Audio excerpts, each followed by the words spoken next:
इस न्यूज के प्रायोजक हैं मां Bhavani decor private limited, 0 mile, Dadar road, Khudiram Bose college के निकट, मुजफ्फरपुर।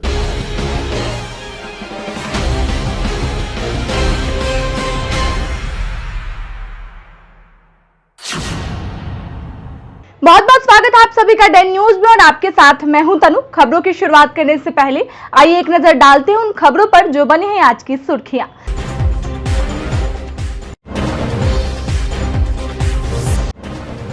महिला की हत्या कर लाश को लगा दिया ठिकाने, जमीन के नीचे से पुलिस ने किया बरामद।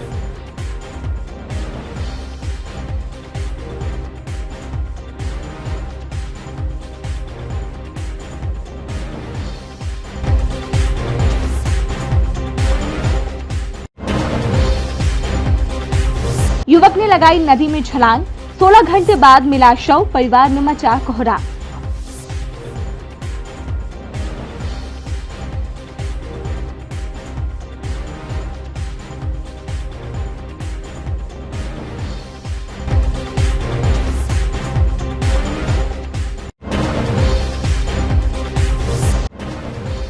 और दुर्घटनाग्रस्त गाड़ी में दबा रहा चालक और दाल लूटने में लगे रहे ग्रामीण।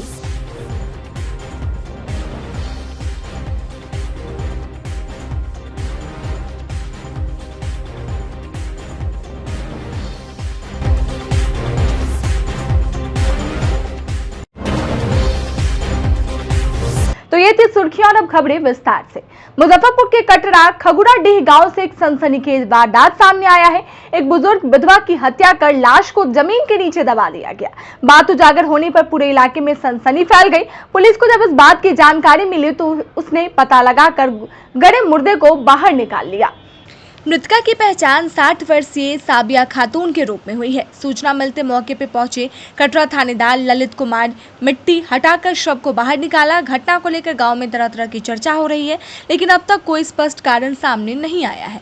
स्थानीय लोगों ने पुलिस को बताया कि महिला अकेली रहती थी। इसका बेटा गुलाब मुंबई में प्राइवेट नौकरी करता है।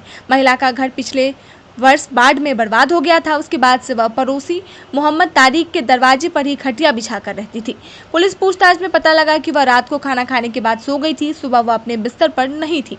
दोपहर तक लोग चिंतित हो गए, आसपास खोजबीन की, लेकिन उसका पता नहीं चला। इसी दौरान कुछ लोगों ने जानकारी दी कि खेत के समीप काफी मात्रा में खून देखने को मिला है। वे लोग वहां पहुंचे तो गड्ढे में लाश गाड़ने का पता लगा। इसके बाद पुलिस को सूचना दी गई। का साबित होनी चाहिए कि काहे ऐसा हुआ, बुरी का कसूर किया। क्या लगा? जांच करके जैसे साबित कीजिए आप, जैसे क्या लगा? जंग से जैसे मैयत उठेगी। अच्छा, कब से वहाँ पर रह रही थी? 2 साल से रहती है। अच्छा। देखिएगा घर जो है सो काको है कि सब उजाड़े हुआ है, जैसे उधर खड्डा कर दिया और सब जो है सो काको लगा हुआ है। जो उस पर कोई एगो बुरी का कोई सहारा नहीं होता है। क्या लग रहा है किस लिए हत्या हुई होगी आपकी माँ का? जी, क्या लग रहा है कैसे हुई होगी घटना? अब कैसे हुई है न हुई है तो काको है कि जैसे आप इसको जो साबित कीजिएगा ना, आप ना साबित कीजिएगा, आप जैसे काको इसका जो फैसला कीजिएगा ना। हमको कोई सहारा नहीं है, बेवरसान बेसहारा बेवतन। इस्लामपुर टोला की एक मुस्मात महिला है सबिया खातून, उम्र करीब उनका 60 साल है। यहाँ बरामदे में अकेली सोई हुई थी। धारदार हथियार से हत्या करके उनका शव छुपाने का बगल में ही बांध में प्रयास किया गया है। शव को पोस्टमार्टम के लिए भेज दिया गया है। उनके पुत्र का इंतजार किया जा रहा है, वो बम्बई से चले हैं। सर, घटना का क्या प्रतीत हो रहा है सब देखने के बाद? घटना तो शव को देखने से प्रथम दृष्टया कंप्लीट हत्या का ये मामला लग रहा है कि हत्या किया गया है। किन कारणों से हुआ है इस पर अभी अनुसंधान चल रहा है। शुक्रवार की देर शाम एक युवक ने अचानक बूढ़ी गंडक नदी में छलांग लगा दी। राहगीरों के शोर शराबे पर भीड़ जुट गई। तुरंत ही गोताखोरों को बुलाया गया, लेकिन कई घंटों की खोजबीन के बाद भी युवक का कुछ पता नहीं चला। घटना मुजफ्फरपुर के अखाड़ा घाट पुल की है। साइकिल से आया एक युवक पुल पर रुका और नीचे नदी में कूद गया। आने जाने वाले लोग युवक की इस हरकत को देख शोर मचाने लगे। स्थानीय लोग भी काफी संख्या में जुट गए। अफरा तफरी की स्थिति उत्पन्न हो गई। सूचना मिलने पर सिकंदरपुर ओपी पुलिस और एसडीआरएफ की टीम भी घटनास्थल पर पहुंच गई। इतने में लक्ष्मी चौक के दाऊदपुर कोठी निवासी वीरेंद्र श्रीवास्तव भी मौके पर पहुंच गए। उन्होंने बताया कि नदी में छलांग लगाने वाला उनका बेटा 28 वर्षीय पंकज श्रीवास्तव है। बोट से नदी में खोजबीन शुरू की गई। बोट पर युवक के पिता भी बैठे। करीब 2 घंटे तक एसडीआरएफ की टीम ने सर्च ऑपरेशन चलाया, लेकिन युवक का कुछ पता नहीं चला। रात और अंधेरे होने की वजह से ऑपरेशन को रोकना पड़ा। शनिवार की सुबह एक बार फिर से एसडीआरएफ की टीम ने युवक की खोज शुरू की। लगभग 16 घंटे की कड़ी मशक्कत के बाद नदी से पंकज के शव को बरामद कर लिया गया। पुलिस ने शव को अपने कब्जे में लेकर पोस्टमार्टम के लिए मेडिकल भेज दिया। घटना के बाद मृतक के परिजन का हाल बेहाल है। वे कुछ भी बताने से इनकार कर रहे हैं। ओपी प्रभारी ने उनसे पूछताछ की। उन्होंने बताया कि पंकज बीए पास करने के बाद प्रतियोगी परीक्षा की तैयारी कर रहा था, लेकिन बार-बार मेंस में वह छट जा रहा था। ऐसा एक बार नहीं बल्कि 5-6 बार हो चुका था। इससे वह काफी डिप्रेशन में चला गया। उनका मानसिक स्थिति बदलने का हमेशा प्रयास किया गया। जानकारी मिली है कि पंकज कुमार श्रीवास्तव उम्र 28 वर्ष, पिता वीरेंद्र प्रसाद श्रीवास्तव साकिन ब्रह्मपुरा दाऊदपुर कोठी के पुत्र बीए पास करके कंपटीशन की तैयारी कर रहे थे। बहुत दिनों से कंपटीशन की तैयारी करते थे, मेंस में छट जाते थे। अरे आखड़ा घाट उधर 0 माइल के तरफ से आया है और साइकिल उधरे पुल के साइड में कहीं लगा के। मुजफ्फरपुर के सकरा रूपनपट्टी में शनिवार की सुबह अनियंत्रित होकर चना दाल लदे एक ट्रक पलट जाने के बाद जहां गाड़ी चालक गंभीर रूप से घायल हो गया, वहीं ग्रामीण ड्राइवर को अस्पताल पहुंचाने के बजाय दाल लूटने में जुट गए। ट्रक ड्राइवर केबिन में फंसा रहा और लोग दाल लूटने में व्यस्त रहे। खलासी ने कूदकर अपनी जान तो बचा ली, लेकिन लोगों को वह रोक नहीं पाया। खलासी का आरोप है कि 25 बोरा से अधिक चना दाल लूट लिया गया। घटना की सूचना मिलने पर सकरा पुलिस मौके पर पहुंची और स्थानीय लोगों की मदद से ड्राइवर को बाहर निकाला। उसकी हालत गंभीर बताई जा रही है। उसे एसकेएमसीएच में भर्ती कराया गया। पुलिस ने दाल लूटे जाने की बात से इनकार किया है। प्रशिक्षु दरोगा शिवजतन कुमार ने कहा कि दाल लूटने की बात सामने नहीं आई। उन्होंने बताया कि जवानों की तैनाती कर क्रेन से ट्रक को उठाया जा रहा है। ड्राइवर के होश में आने पर उसका बयान दर्ज किया जाएगा। चालक संजीव कुमार और खलासी दोनों ही उत्तर प्रदेश के प्रयागराज के रहने वाले हैं और वहीं से चना दाल लूटकर मुजफ्फरपुर आए। शहर के एक ट्रांसपोर्ट में उसे अनलोड करना था, लेकिन रात में रास्ता भटक जाने से सकरा की तरफ बढ़ गए थे। इसी दौरान ड्राइवर को नींद आ गई और ट्रक अनियंत्रित होकर गड्ढे में पलट गया। घटना की जानकारी ट्रक ऑनर को दे दी गई है। चना जब गिरा है तो कोई यहाँ से लूट खुसुट भी हुआ है? हाँ, लूट हुआ था। लगभग कितना बड़ा का लूट खुसुट हुआ है? सब लोग कम से कम 20-25 बोरा गायब हुआ। 20-25 सुबह लगभग 6 बजे सूचना मिला कि एक ट्रक जो है पलटी हो गया, जिसमें कुछ सामान लोड था, दाल वगैरह।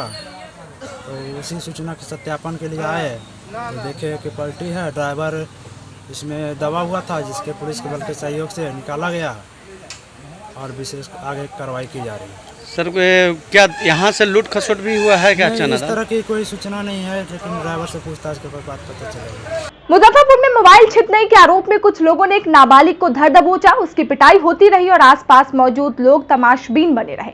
मामला मुजफ्फरपुर सदर थाना इलाके के मझौलिया की है। सूचना पर पहुंची पुलिस ने आरोपी को हिरासत में ले लिया। स्थानीय लोगों के अनुसार आरोपी मझौलिया गुमटी के पास मोबाइल छीनकर भाग रहा था। शोर मचाकर लोगों ने उसे पकड़ लिया। यही सूचना मिला कि मोबाइल छीन के मझौलिया चौक में भाग रहा है। स्थानीय लोग ने पकड़ा है तो उसी को हम लोग लेके जा रहे हैं। कितने लोग की गिरफ्तारी है? एक ही है, अंकुर नाम का लड़का है, डोगरी का है। 1 लोग की गिरफ्तारी। नाला निर्माण के नाम पर मुजफ्फरपुर शहर में जगह जगह खोदे गए गड्ढों में हो रहे हादसे और जाम पर डीएम ने सख्त कदम उठाया है। उन्होंने नाला निर्माण के लिए डेडलाइन तय कर दी है। अधिकारियों को उन्होंने चेतावनी देते हुए कहा कि हर हाल में कंपनी मार्ग रोड में नाला निर्माण 25 मई तक पूरा कर ले। बैरिया से स्टेशन और मोती झील से हरिसभा चौक तक नाला निर्माण 27 मई तक पूरा कर लेना है। इस अवधि में निर्माण पूरा नहीं होने पर निर्माण एजेंसी के खिलाफ एफआईआर की जाएगी और इसके जिम्मेवार प्रतिनिधियों को जेल भेजा जाएगा। शनिवार को समाहरणालय में आयोजित बैठक में डीएम ने स्मार्ट सिटी के अधिकारी और कार्य एजेंसी को कड़ी फटकार लगाई। डीएम ने कहा कि सारे शहर को खोदकर छोड़ दिया गया है, शहरवासी परेशानी झेल रहे हैं। उन्होंने लंबे समय तक गड्ढा खोदकर छोड़े जाने पर गहरी नाराजगी जताई। कार्य एजेंसी ने पिछली बरसात का हवाला दिया। इस पर डीएम ने कहा कि 1 साल बीत गए हैं। उन्होंने कार्य एजेंसी का कार्यबल बढ़ाने और समय पे काम करने का निर्देश दिया। समय पे काम पूरा नहीं होने पर एफआईआर कर जेल भेजने की बात कही गई।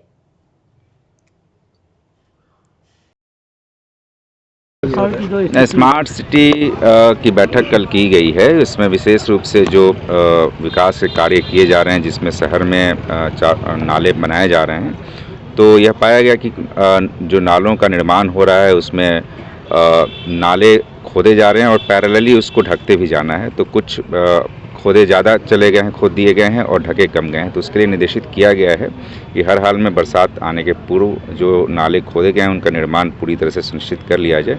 27 तारीख तक का समय दिया गया है ताकि यहाँ के लोगों को कोई समस्या न हो, दिक्कत न हो, ट्रैफिक मूवमेंट भी सही रहे। इसके लिए हम लोगों ने कल बैठक करके सभी पक्षों को डायरेक्शन दिया। पूर्व मंत्री सुरेश शर्मा और नगर आयुक्त विवेक रंजन मैत्री के खिलाफ मोर्चा खोल चुके नगर विधायक विजेंद्र चौधरी 19 मई की जगह 24 मई को भी मुजफ्फरपुर बंद नहीं कराएंगे। नगर विधायक इस बात से डीएम को अवगत कराने के लिए शनिवार को समाहरणालय पहुंचे। विजेंद्र चौधरी ने कहा कि जिलाधिकारी प्रणव कुमार की ओर से शहर की स्थिति में 27 तारीख तक सुधार कर लिए जाने का आश्वासन मिलने पर फिलहाल 24 मई को बंद को स्थगित कर दिया गया है। जिलाधिकारी से मुलाकात के दौरान mayor Rakesh Kumar, chambers of commerce के सदस्यों सहित कई पार्षद मौजूद रहे। जी बताइए। 24 तारीख को हम लोग का मुजफ्फरपुर शहर में आधा दिन के लिए बंद था। बंद का ऐलान हम लोगों ने किया था। विभिन्न समस्या 24 सूत्री मांग है यहाँ पे रखो ना। तो बंदी के लिए फिर एसडीओ साहब को कल टेलीफोन आया रात में कि जिलाधिकारी महोदय ने कल समीक्षा की है स्मार्ट सिटी का और सारे गड्ढा को 27 तारीख को बंद करने का आदेश दिया, नहीं तो काली सूची में डालेंगे, उन पर कार्रवाई होगी, आर्थिक दंड लगेगा। तो कड़ा एक्शन लिया है। तो इसलिए आपसे आग्रह है कि आप बंद को स्थगित कर दें और ये जो काम डेडलाइन दिया गया है डीएम साहब के द्वारा उसको पूरा करने में सहयोग करें। तो हम लोगों ने कहा कि भाई हम अकेले निर्णय लेने वाले नहीं हैं, जो लोग सहयोग कर रहे हैं उनके प्रतिनिधि लोग आकर के बात करते हैं आपसे। तो आज उसी एसडीओ साहब का एक चिट्ठी मिला था कि आज कि ऐसे ऐसे स्थगित किया जाए। तो हम लोग डीएम साहब से मिलने आए हैं। डीएम साहब ने आश्वासन दिया है कि जो हमारे स्तर से होना है वो हमारे स्तर से, जो राज्य सरकार से होना है वो राज्य सरकार को अनुशंसा करके हम भेजेंगे। आप अभी तत्काल जो है सो स्थगित कर दीजिए आंदोलन को। हम लोगों ने सब लोग आपस में राय मशवरा किए हैं कि यदि जिलाधिकारी महोदय चूँकि सर्वोपरि हैं यहाँ और उन्होंने आश्वासन दिया है कि सभी विषयों पर हम एक एक विषय पर 24 जो विषय है उस कार्रवाई करेंगे, हम निर्णय लेंगे हम और समस्या का समाधान करेंगे। तो हम लोग का लड़ाई किसी व्यक्तिगत ज़मीन का तो है नहीं, जायदाद का तो है नहीं। हमारी लड़ाई है नगर निगम में जो भ्रष्टाचार है, नगर निगम में जो काम नहीं हो रहा है, स्मार्ट सिटी का काम नहीं हो रहा है, विकास के काम लटके हुए हैं, मनमानी चल रहा है। तो उन सब चीज़ों को लेकर तो जब डीएम साहब ने कहा है तो हम लोगों ने बंद को कैंसिल नहीं किया है, बंद को तत्काल स्थगित करने का निर्णय लिया है, जिससे कि उनका भी जो चाहते हैं वो सुधार लाना, उनको ये नहीं लगे कि आप लोग के आंदोलन के कारण हम सुधार नहीं कर पाए, काम नहीं पूरा हो पाया। तो हम लोगों ने स्थगित करने का निर्णय लिया है सब लोगों से राय मशवरा करके और स्थगित किया जाता है। और फिर यदि 10 दिन 5 दिन में समस्या का समाधान नहीं हुआ तो फिर बंदी के नए डेट का ऐलान किया जाए। जनता क्या समझे? 19 तारीख को भी स्थगित किया गया, 24 को भी स्थगित कर रहे हैं, मतलब 19 तारीख को देखिए हम लोग को राजनीति नहीं करना है। राजनीति करना होता तो राजनीति करते। हम लोगों ने एक्शन जब किया तो डीएम साहब ने बैठक बुलाई, उन्होंने कहा काली सूची में डाला जाएगा। तो सारा काम चल रहा है। हमारा इंटेंशन राजनीति करना नहीं है, हमारा इंटेंशन जनता को लाभ पहुंचाना है, जनता को दिक्कत जो परेशानी हो रही है उसके लिए। तो 19 तारीख को हम लोगों ने मुख्यमंत्री और डिप्टी सीएम साहब से बात किया था, उन्होंने कहा था कि हम सब पर कार्रवाई कर रहे हैं, तो उस डेट को हम लोगों ने बढ़ा दिया। आज जिला प्रशासन ने एक्शन लिया, पहले 23 तारीख को बैठक करके, परसों कल बैठक करके उन्होंने निर्णय लिया कि सब काम करना है, नहीं तो सब काली सूची में डाला जाएगा। तो हार्ड एक्शन डीएम साहब के दिखाई दे रहा है कि हार्ड एक्शन उन्होंने लिया है। और आज भी कहा है कि हम एक एक बिंदु पर, आपको 24 मांग है, एक एक बिंदु पर चर्चा करेंगे और चर्चा करके हम समस्या का समाधान करेंगे। जो हमारे स्तर से होना है वो हमारे स्तर से होगा और नहीं तो राज्य सरकार के स्तर से जो होने वाला है वो राज्य सरकार को अनुशंसा करके भेजेंगे। तो स्वाभाविक है, हमको काम चाहिए, हमको किसी व्यक्ति से दुश्मनी नहीं है। हम लोगों ने सारी बातों से अवगत करा दिया सब लोगों ने। और यह पार्टी के आधार पर कोई बंदी नहीं है, सब लोगों का, चाहे वो कोई पार्टी हो, पक्षधर हो, विपक्षधर हो, व्यावसायिक संगठन हो, सबके जनता के हालात को ठीक करने के लिए, जनता की समस्या का समाधान करने के लिए जब आश्वासन मिल गया है तो कुछ दिन समय देने में हमको एतराज़ नहीं है। सब लोग का यही निर्णय हुआ है, इसलिए तत्काल स्थगित किया जाता है। और आगे फिर 1 सप्ताह 10 दिन में काम नहीं होगा तो फिर हम लोग सड़क पर उतरने जल जमाव पर मतलब एक और मौत का इंतजार है। इंतजार नहीं है भाई। मौत होने के मौत के बाद तो आप जगह नहीं, हम तो बंद का आह्वान किया, उसे बंद का आह्वान किया तो आप क्या चाहते हैं कि काम बाधित कर दे? बारे में बताया, जब वापस लिया तब तो लोग वापस अभी कर रहे हैं ना। जिला प्रशासन से डर गए हैं विधायक। अब चलिए, सवाल क्या है, जिसको जो सोचना है सोचे। हम जनता के हित में काम करेंगे, हम जनता के लिए काम करेंगे। हम आंदोलन कर रहे हैं इसलिए कि जनता का समस्या को यहाँ से लेकर कर कहाँ रहे हैं आप? तो घोषणा कर रहे हैं। घोषणा कर रहे हैं, घोषणा नहीं कर रहे हैं, अरे स्थगित नहीं कर रहे हैं। जब जिला प्रशासन ने कहा है कि हम समस्या का समाधान करेंगे, हम अपने काम के लिए थोड़ी ना, हमारा चुनाव थोड़ी ना सामने में। हम तो जनता की समस्या का समाधान चाहते हैं और समाधान का आश्वासन डीएम साहब ने दिया है, इसलिए तत्काल स्थगित किया जाता है। अच्छा, जल जमाव पर क्या कहेंगे? जल जमाव पूरी कोशिश होगी कि जल जमाव को दूर किया जाए। जब अंदर में जो बातें हुई है उससे हम लोग संतुष्ट हैं और इसके लिए हम लोग बंद तत्काल स्थगित किए हैं, कैंसिल नहीं किए हैं। ये जिला प्रशासन के लोगों को हमने सामने कहा कि हम लोग स्थगित कर रहे हैं, कैंसिल नहीं कर रहे। यदि अच्छा काम होगा तो ठीक है, नहीं तो फिर ऐलान करेंगे सब लोग मिल करके, क्योंकि हम अकेले नहीं। आज भी है, यहाँ से लेके पटना दिल्ली तक जाना होगा तो जाएंगे, लेकिन जल जमाव की समस्या दूर करने का प्रयास करेंगे। और हमको लगता है कि पहले के मुकाबले इस बार कम जल जमाव होगा। जो मौतें हो रही है, इसका मौतें हो रही है तो इसी पर तो सवाल क्या है कि पहले हम नहीं जाते थे। क्यों नहीं जा रहे थे? इसलिए रोड पर कि कल काम बंद हो जाएगा तो कहेगा कि काम बंद करा दिए, जब काम नहीं हो आंदोलन कीजिए तो कहेगा कि आंदोलन क्यों कर रहे हैं। तो सब चीज़ों को जो विपक्षी है वो मौका तलाशता रहता है। हम किसी से प्रभावित होने वाले नहीं हैं, किसी का आलतू फालतू जवाब देने वाले नहीं हैं। हम काम में विश्वास रखते हैं, काम का आश्वासन मिला है, काम के लिए लड़ेंगे और जहाँ जरूरत होगा फिर आंदोलन करेंगे। 2 वर्षों में काम होता हुआ कहाँ नजर आ रहा है? 1.5 साल तो 4 को कोरोना काल हो गया, 4 फेज आ गया। तो कोरोना में क्या काम होता है? कोई सब दुकानदार से लेके हर व्यवसायी, चाहे पत्रकार घर से निकल। आप लोग प्रेस कॉन्फ्रेंस जाते थे? प्रेस कॉन्फ्रेंस जाते थे आप लोग नहीं जाते थे। सब लोग कहा कि प्रेस कॉन्फ्रेंस नहीं करेंगे, घर से लेंगे। तो जो आदमी दुनिया में हर आदमी जान से डरता है, तो हम क्यों पब्लिक को तबाह करते हैं? लेकिन जो काम पहले से चल रहा है, अभी चालू हुआ है, सब काम को कराया जाएगा और समय पर सब लोगों को खुश किया जाएगा। महीना में उन्होंने कोई योजना शुरू नहीं की। उनका कहना है कि उनकी ही योजना अभी शुरू ही नहीं कराई। तब सवाल क्या है कि जब मंत्री काल में योजना शुरू नहीं कर पाए तो अब कहने से काम चलेगा? हमारे समय में हमारे विधायक बनते ही सब योजनाओं पर हाथ लग गया, काम लग गया। कैसे आप कहते काम नहीं हो रहा? काम हो रहा है तभी तो शिकायत आ रही है कि यहाँ गड्ढा हो गया, वहाँ गड्ढा हो गया, वहाँ गड्ढा हुआ। ये डिले के कारण हो रहा है गड़बड़ी। काम सर हो रहा है, काम तो हो रहा है, लेकिन मॉनिटरिंग आपने क्या किया? काम ने देखा है, काम देखे कि कहीं गुणवत्ता वाला काम? अरे उसी पर लड़ाई हो रहा है, उसी पर लड़ाई चल रहा है। नगर आयुक्त का काम ठीक नहीं चल रहा है। नगर आयुक्त के कारण हम लोग कितना बार जाते हैं नगर निगम में, तो मॉनिटरिंग करने जाते हैं, विकास के काम कर। बहुत लोग कहता है पैसा के लिए, फलना के लिए। कोई माई का लाल है? मेयर साहब बोल देंगे कि 5 रुपये हम नगर, ये न बतलाएंगे कि भाई इनको कितना डिस्टर्ब हम कर रहे हैं। 50 मिनट बतलाएंगे, कोई अन्य नेता न बतलाएगा, कर्मचारी बताएगा ना। तो नेता लोग जो खिलाफ बल है वो कह रहे हैं कि गड़बड़ है, इसके कारण है। ये कहाँ गड़बड़ है? नाम बतलाओ, किससे पैसा लिया गया, किसको तंग किया गया, किसको परेशान किया गया, कौन काम को रुकवाया गया। हम पॉजिटिव राजनीति करते हैं, विरोधी का भी काम करते हैं, इसलिए काम आगे बढ़ेगा। और काम शुरू हुआ है, इसीलिए दंगल शुरू हुआ है। कहते हैं कुछ कर गुजरने की तमन्ना हो तो आदमी क्या नहीं कर सकता। इसी समर्पित प्रयास का नतीजा है कि गोईठा ठोकने वाली महिला आज गोबर से जैविक खाद का निर्माण करना सिर्फ स्वावलंबी बन रही है, बल्कि आत्मनिर्भरता हासिल करने की राह पर चल रही हैं। दूसरी ओर उनके इस प्रयास से किसानों को जैविक खेती करने में भी मदद मिल रही है। ये कहानी है मुजफ्फरपुर के बीचों बीच स्थित गौशाला की, जहां पहले गोबर से गोईठा ठोकने आने वाली महिलाओं को स्व सहायता समूह से जोड़ा गया, फिर उन्हें गोबर से जैविक खाद निर्माण करने का विधिवत प्रशिक्षण दिया गया। प्रशासनिक स्तर पर इन प्रयासों का परिणाम है कि आज इन महिलाओं के द्वारा गौशाला परिसर में पल रहे तकरीबन 200 से अधिक गाय, बैल और भैंस के गोबर से जैविक खाद का निर्माण किया जा रहा है।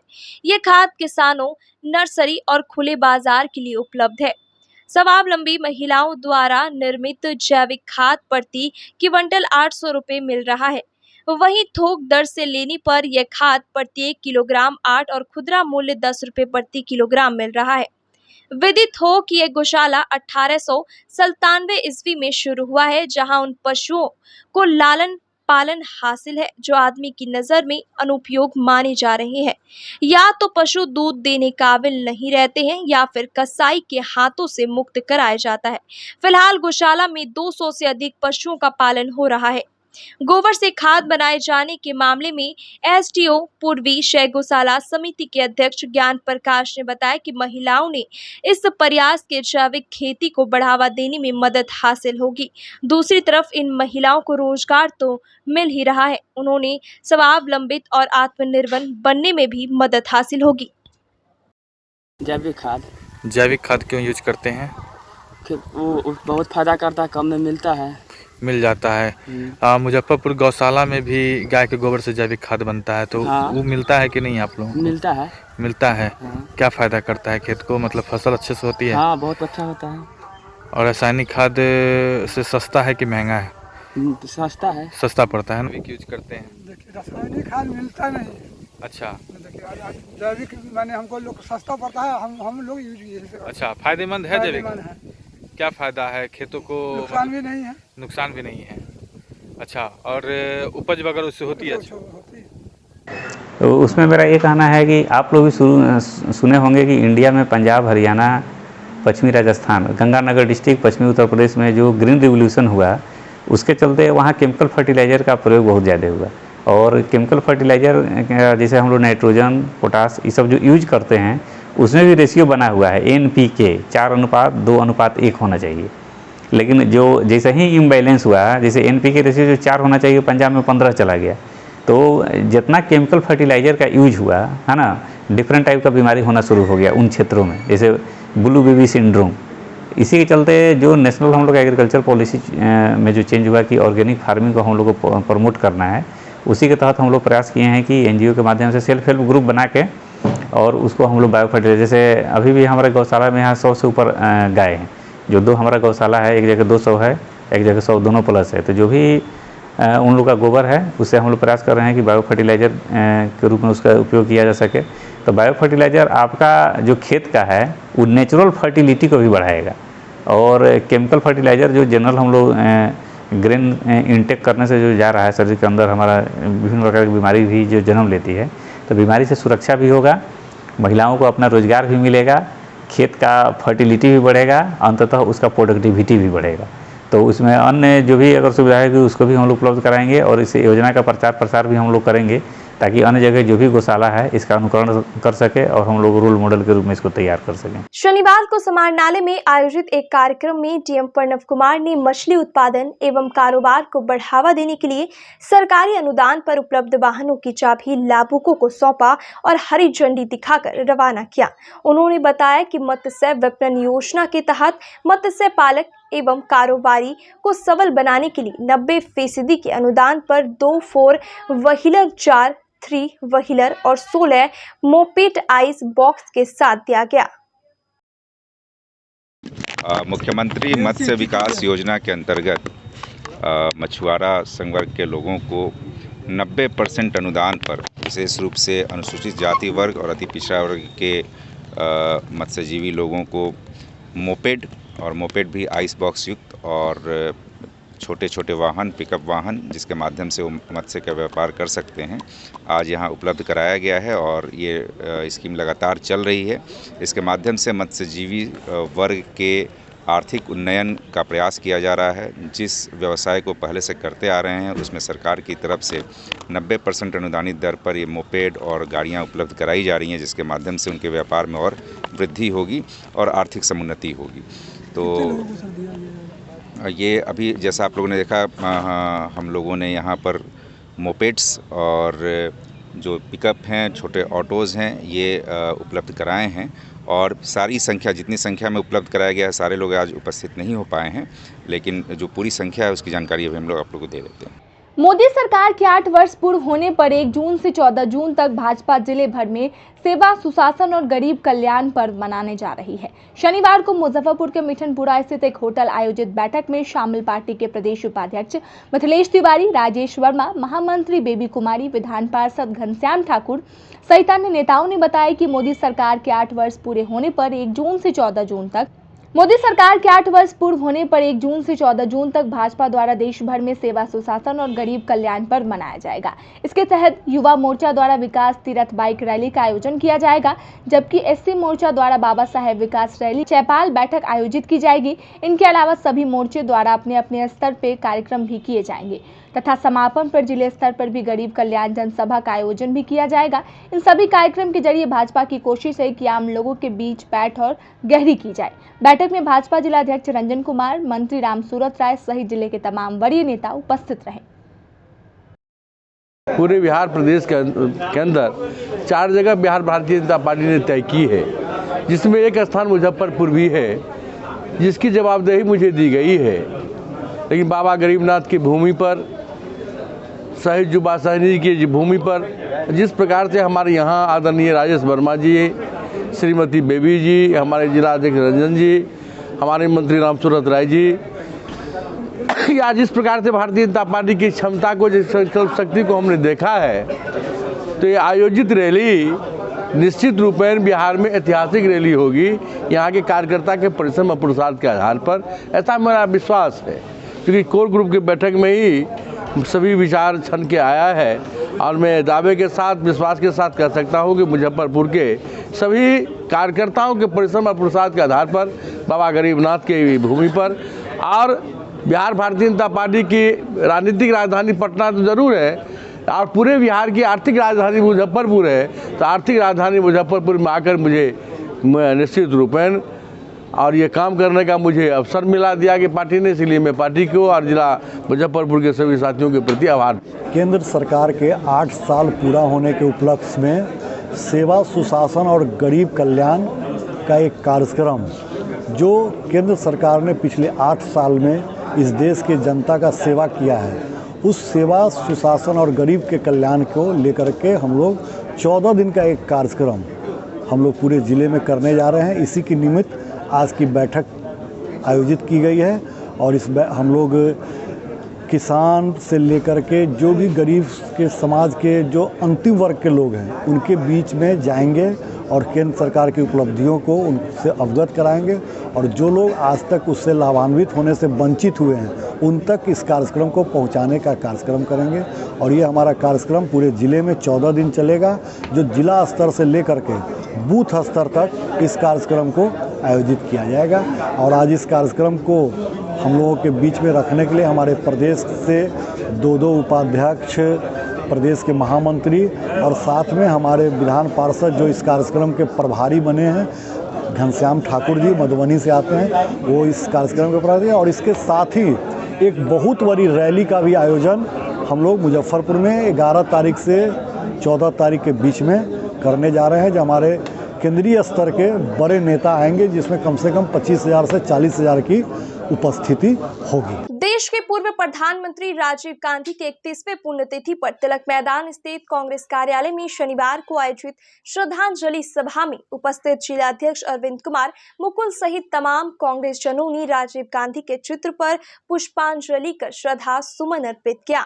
जिलाध्यक्ष अरविंद कुमार मुकुल ने स्वर्गीय गांधी को सादगी, सौम्यता का प्रतीक बताते हुए कहा कि उनके दिल में छोटे बड़े सभी के प्रति एक समान सम्मान था और सभी को एक साथ लेकर चलते थे।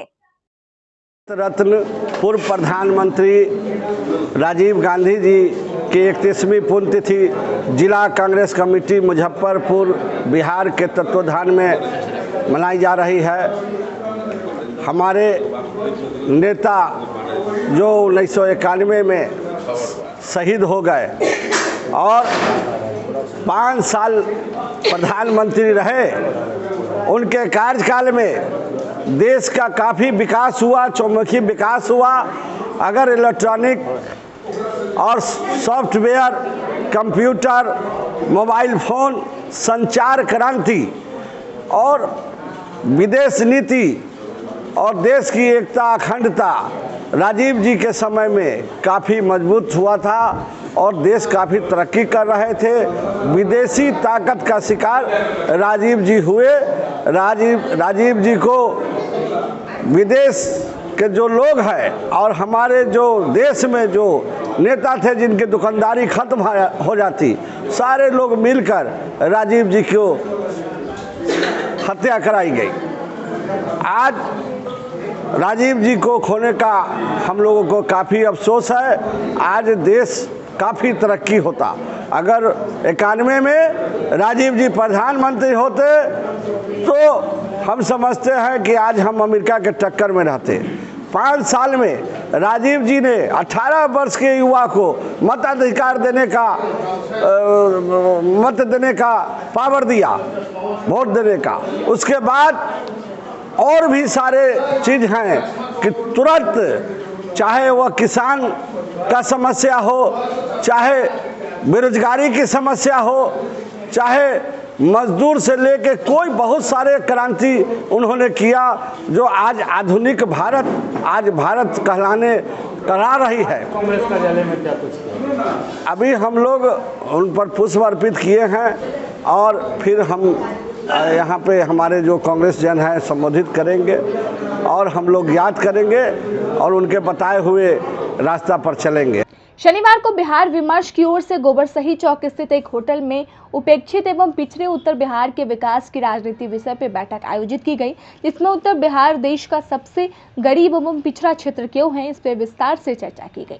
मौके पर मुख्य अतिथि एवं वक्ता राजीव गांधी फाउंडेशन के निर्देशक विजय महाजन, दिल्ली विश्वविद्यालय के प्रोफेसर अनिल मिश्रा, नागरिक समाज के प्रतिनिधि अनिल सिंह और पत्रकार अमरनाथ झा, बिहार विमर्श के सह संयोजक शाहिल कमाल से काफी संख्या में लोग मौजूद रहे।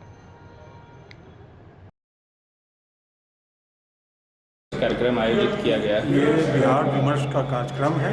बिहार विमर्श, बिहार में जो पिछड़ापन है, गरीबी है, अशिक्षा है, वो सब कैसे दूर हो, उसका जो एक इंटेलेक्चुअल वर्क होता है वो वर्क करने के लिए ये बनाया गया है। और जब ये इंटेलेक्चुअल वर्क एक शेप ले लेगा तो फिर एजुकेशनल वर्क शुरू किया जाएगा। तो अभी उत्तर बिहार का क्यों पिछड़ा है, जबकि देश का सबसे पिछड़ा प्रोविंस जो है वो बिहार है, और उसमें भी उत्तर बिहार दक्षिण बिहार से ज़्यादा पिछड़ा है। तो दक्षिण बिहार के बनस्पत उत्तर बिहार क्यों पिछड़ा है, इसी पर बातचीत करने के लिए दिल्ली से 6-7 विशेषज्ञ आए हैं और वो अपनी बात रख रहे हैं। उस पर विमर्श भी होगा और विमर्श के बाद फिर आगे कार्यक्रम बनाया जाएगा कि इसके निदान के लिए क्या काम किया जा सकता है। मुख्य लोग कौन कौन शामिल हैं? इसमें एक विजय महाजन जी हैं जो राजीव गांधी फाउंडेशन के CEO हैं। उसके अलावा अनिल मिश्रा जी हैं जो doctor Rajendra Prasad memorial trust के डायरेक्टर हैं। शंभूषण श्रीवास्तव हैं जो पहले MLC रह चुके हैं। उसके अलावा अनिल सिंह जी हैं जो जितने भी देश भर में NGOs चलते हैं उसके नेटवर्क के वो डायरेक्टर हैं। क्या परिचय हो गया सर आपका? मेरा नाम शाहिद कमाल है। हम इस विमर्श के जो संगठन है उसका उप संयोजक है। शनिवार को प्रयास मंच की ओर से पुरानी गुदरी बहलखाना रोड स्थित कार्यालय में जरूरतमंद बच्चों के बीच शिक्षा जागरूकता कार्यक्रम का आयोजन किया गया। उसमें स्लम बस्ती में नाटक, लोकगीत के माध्यम से शिक्षा के प्रति लोगों को जागरूकता लाने की बात कही गई। साथ ही जरूरतमंद बच्चों के बीच पाठ्य सामग्री का वितरण भी किया गया। मंच के संस्थापक संजय रजक ने कहा कि शिक्षा के बीच मनुष्य का जीवन अधूरा है, इसलिए प्रत्येक व्यक्ति को शिक्षित होना बहुत ही जरूरी है।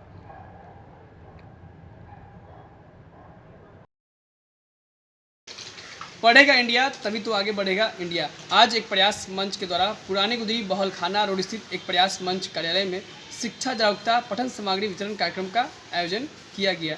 शिक्षा के बिना मनुष्य का जीवन अधूरा है, इसलिए प्रत्येक व्यक्ति को शिक्षित होना बहुत ही जरूरी है और शिक्षित व्यक्ति ही राष्ट्र निर्माण में, देश निर्माण में सहयोग कर सकते हैं। और मंच के द्वारा लगातार शहर के स्लम बस्ती में कार्यक्रम का आयोजन किया जाता था और इस बार जरूरतमंद बच्चों के बीच पठन सामग्री वितरण किया गया ताकि यही बच्चे पढ़ें और अपने साथ अपने परिवार समाज का नाम रोशन कर सकते। और साथ ही मैं संजय रजक और अपने मंच के माध्यम से आप सभी लोगों से अपील करता हूं कि आप लोग भी अपने स्तर से, अपने सामाजिक संगठन के स्तर से शिक्षा जागरूकता कार्यक्रम का आयोजन करें ताकि अपने शहर मुजफ्फरपुर के सभी बच्चे पढ़ें और अपने साथ अपने परिवार, समाज और शहर और देश का नाम रोशन कर सके। बेगूसराय के पत्रकार सुभाष कुमार को अपराधियों ने गोली मारकर हत्या कर दी। घटना के बाद से पत्रकार समाज में भारी आक्रोश है। बिहार भर के पत्रकारों ने हत्यारों की जल्द से जल्द गिरफ्तारी और पीड़ित परिवार को सुरक्षा मुहैया कराने की मांग सरकार से की। मृत आत्मा को शांति को लेकर मोतीपुर किसान भवन में एक शोक सभा का आयोजन किया गया। बेगूसराय के पत्रकार सुभाष कुमार के कल हत्या हो गई है। बहुत ही अच्छे पत्रकार थे, वो जवान पत्रकार थे, उनको गोली मार की हत्या कर दी गई है, जिसको लेकर के हम लोग पत्रकार संगठन का मौन रखे हैं और उनकी आत्मा की शांति के लिए। आज की खबरों में बस इतना ही। कल फिर मिलेंगे कुछ नई और ताजा खबरों के साथ। तब तक के लिए दीजिए डेली न्यूज परिवार को इजाजत। नमस्कार। SK banquet hall Central Bank के सामने, मेन रोड, माड़ीपुर, मुजफ्फरपुर का एकमात्र बैंक्वेट हॉल है जहां आप बर्थडे पार्टी से लेकर शादी विवाह तक का कर सकते हैं आयोजन। 2500 स्क्वायर फीट का 3 बड़ा हॉल। एसके बैंक्वेट हॉल में seminar, wedding ceremony, kitty party या बर्थडे पार्टी के साथ अन्य आयोजन को किया जा सकता है। 24 घंटे बिजली पानी के अलावे पार्किंग और लिफ्ट की सुविधा है उपलब्ध। फुल्ली एयर कंडीशन इस बैंक्वेट हॉल में 1, 2 नहीं 18 बाथरूम और कई कमरे हैं उपलब्ध।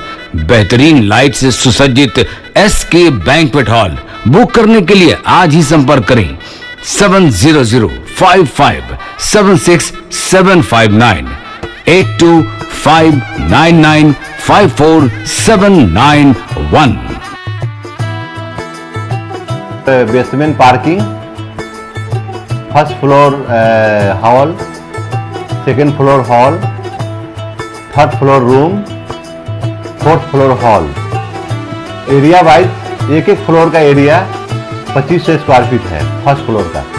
सेकेंड फ्लोर का भी सेम है, थर्ड फ्लोर का भी सेम है, फोर्थ फ्लोर का भी सेम है। इस मैरिज के लिए सबसे अच्छा है क्योंकि बड़ा एरिया, आप चाहे तो 1000 आदमी का भी पार्टी इसमें कर सकते हैं, 500 का भी कर सकते हैं, 200-100 का भी करना हो, कोई बर्थडे करना हो, कोई भी पार्टी करना हो तो आप इसमें आराम से कर सकते हैं क्योंकि 3 हॉल है एक साथ में, तो आप बड़ा से बड़ा भी पार्टी इसमें कर सकते हैं।